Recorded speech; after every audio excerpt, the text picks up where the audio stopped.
Bienvenue sur cette vidéo, ici Victor. J'aimerais vous parler aujourd'hui des 5 niveaux de conscience adaptés au e-commerce. Avant de vous expliquer concrètement ce que c'est les 5 niveaux de conscience, laissez-moi vous montrer les bénéfices clés que vous allez tirer de ce concept.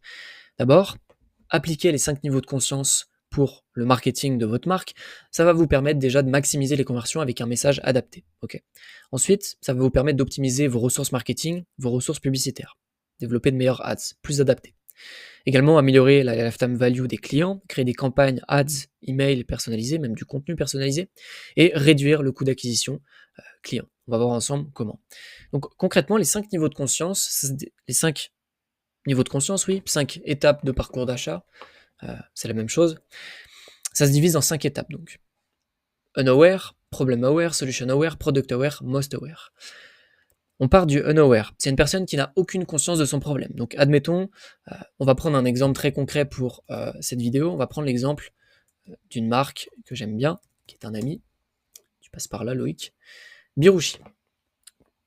Birouchi, qui est une marque de brosse, en fait, pour les cheveux, pour aider les personnes à démêler leurs cheveux plus facilement. Pour les personnes qui ont des cheveux crépus, des cheveux afro, vous savez que c'est compliqué parfois de se démêler les cheveux.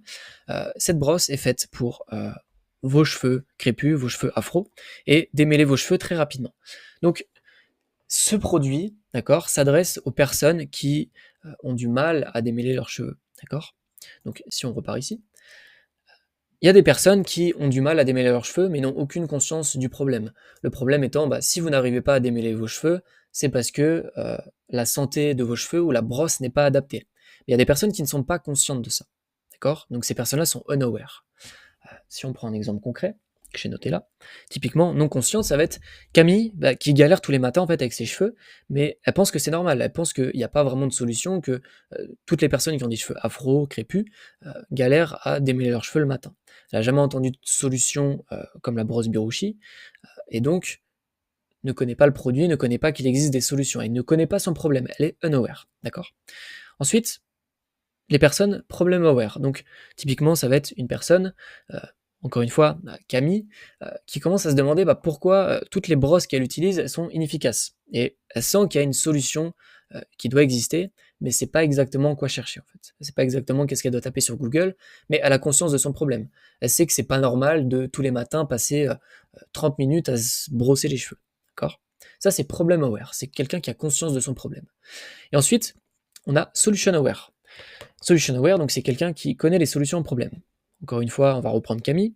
Camille a compris qu'elle perd du temps chaque matin avec ses cheveux emmêlés, entre guillemets. Et donc, elle cherche une solution, mais elle connaît pas encore la brosse Birouchi. Mais elle est en train de se renseigner sur le sujet. Donc, elle a découvert certaines solutions à son problème. Donc, elle est solution aware. Product aware, c'est qu'elle connaît le produit. C'est-à-dire que Camille a découvert la brosse Birouchi, et elle sait que cette brosse peut régler son problème. Mais elle ne sait pas encore pourquoi la brosse Birouchi elle est meilleure que les autres sur le marché. Pourquoi c'est une meilleure solution. Voilà. Donc elle est product aware. Elle connaît vos produits et elle connaît les produits concurrents. Et ensuite, most aware, c'est que la personne pense que le produit est meilleur. Typiquement, donc Camille connaît la brosse Birouchi, elle sait que c'est la brosse qu'il lui faut pour X ou Y raison, mais elle attend une offre spéciale pour passer à l'action. Typiquement une réduction, une livraison gratuite, une incentive qui la fasse passer à l'action. Tu vois. Rajouter de l'urgence, de la rareté, du FOMO, etc. Ça, c'est pour les personnes must aware. Et donc, vous vous doutez bien que si vous mettez un message du type réduction sur la brosse pour démêler vos cheveux à une personne qui est unaware, il y a peu de chances que le message passe bien, que le message convertisse, que le message capte l'attention. Parce que la personne n'a pas conscience de son problème. C'est logique. Et donc, si on prend des exemples concrets pour chaque étape, une personne qui n'est pas consciente de son problème, donc Camille, au départ, qui est unaware. Un message marketing qu'on pourrait utiliser pour vendre cette brosse, ça va être, par exemple, faire une vidéo éducative où on lui montre le geste du matin qui abîme vos cheveux sans que vous le sachiez. Donc on va éduquer sur le fait que, non, en fait, se brosser les cheveux de telle ou telle manière, ça abîme tes cheveux et ça les rend encore plus difficiles à brosser et à démêler.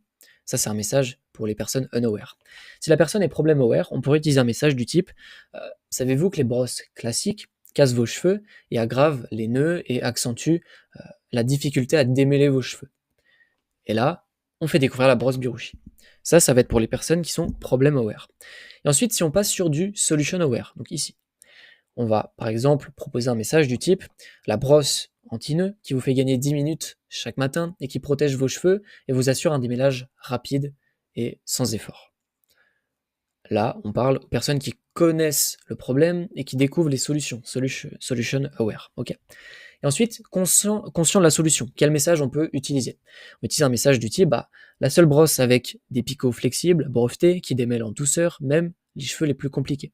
Là, on va accentuer l'élément unique, le mécanisme unique de notre produit pour régler justement le problème de Camille qui a les cheveux crépus et qui a du mal à se démêler les cheveux. Pour différencier justement notre produit des concurrents avec un élément unique qui rend justement la marque unique et qui la différencie de toutes les autres. Okay, et ensuite pour Must Wear, là un peu plus classique, offre exclusif, moins 20% sur la brosse. Parce que Must Wear, c'est des personnes qui connaissent très bien votre produit et qui ont juste besoin d'une incentive pour passer à l'action. Donc un peu de rareté, un peu d'urgence, une promotion, ça va faire passer des gens à l'action. Okay, et donc voilà comment on adresse justement ces différents messages en fait au niveau de conscience de la personne. Et donc si aujourd'hui, ce qui est probable d'ailleurs, vous vous adressez probablement qu'à un seul segment de marché.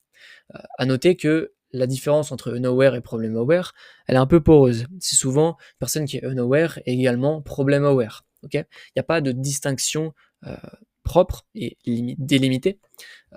C'est un peu poreux. Okay, donc concrètement, comment vous pouvez utiliser, comment ces concepts en fait peuvent vous rapporter ces bénéfices-là dont on a parlé en début de vidéo. Par exemple, pour maximiser les conversions avec un message adapté. Le message marketing, il ne résonne pas avec le bon public, donc ça réduit les conversions. Si aujourd'hui, vous mettez des publicités qui sont plutôt solution aware à un public qui est unaware, ça ne va pas forcément très bien convertir. Okay, donc avec les 5 niveaux de conscience, avec votre marque e-commerce, vous pouvez adapter ces campagnes pour répondre précisément à l'état d'esprit de votre audience. Par exemple, éduquer les personnes qui sont unaware avec un certain segment de marché, avec un certain ciblage. Okay, également, optimiser les ressources marketing et publicitaires. Encore une fois, si vous mettez le mauvais message devant la mauvaise personne, les dépenses publicitaires elles sont mal ciblées, elles sont inefficaces. Et donc, l'idée, c'est d'aller, pourquoi pas, tester des campagnes en fonction d'un certain niveau de conscience, d'accord? Tester une campagne publicitaire pour du unaware ou du problem aware uniquement, d'accord? Et par exemple, du most aware, on va mettre plutôt devant des personnes pour faire des campagnes, par exemple de retargeting. Okay, donc, on en vient du coup au troisième point, améliorer la lifetime value, le cycle de vie des clients. C'est que les prospects, vos leads, vos clients, ils ne progressent pas dans leur décision d'achat. Il est probable qu'aujourd'hui, vous avez des personnes qui sont solution aware, product aware, mais vous ne leur proposez pas la bonne réduction au bon moment. D'accord, justement, un système d'email marketing de CRM, vous savez justement si une personne est prête à passer à l'achat ou non. Et si elle est prête à passer à l'achat, c'est qu'elle est probablement product aware, most aware, d'accord? Parce que elle connaît les solutions, elle connaît votre produit, et elle sait que votre produit est le meilleur. Et donc, ces personnes-là, on va envoyer un message adapté. On va pas venir éduquer ces personnes qui sont hyper chaudes et prêtes à passer à l'achat. Ok?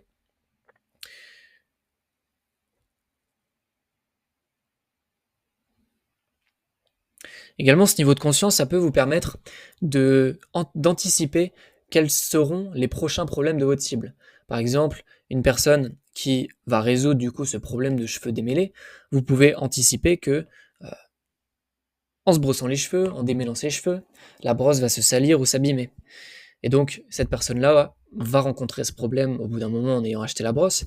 Et donc, de cette façon, vous pouvez vendre d'autres produits complémentaires, upsell des personnes, leur vendre des produits donc soit au-dessus, soit supplémentaires. Donc, un produit au-dessus, c'est on upsell la personne. Et en vendant des produits complémentaires, on cross-sell. D'accord ?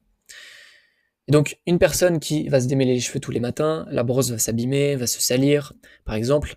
Et donc, on va pouvoir vendre des produits justement pour garder une hygiène impeccable sur la brosse et, par exemple, faire en sorte que la brosse reste en bon état, qu'elle reste propre, en bon état et qu'elle dure dans le temps pour pouvoir garder la brosse 1 an, 2 ans, 3 ans, 5 ans, etc.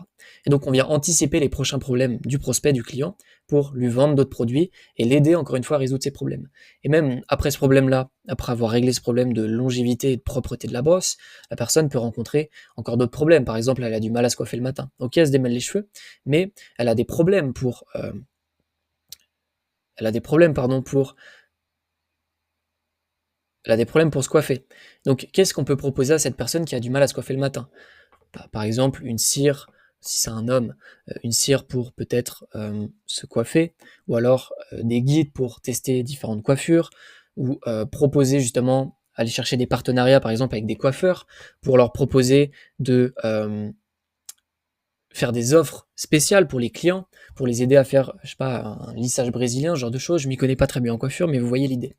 Donc anticiper pour justement, dès qu'une personne a acheté chez nous, anticiper les prochains problèmes grâce au niveau de conscience. Ok. J'espère que cette vidéo aura pu vous aider, vous apprendre des choses, vous ouvrir de nouvelles perspectives.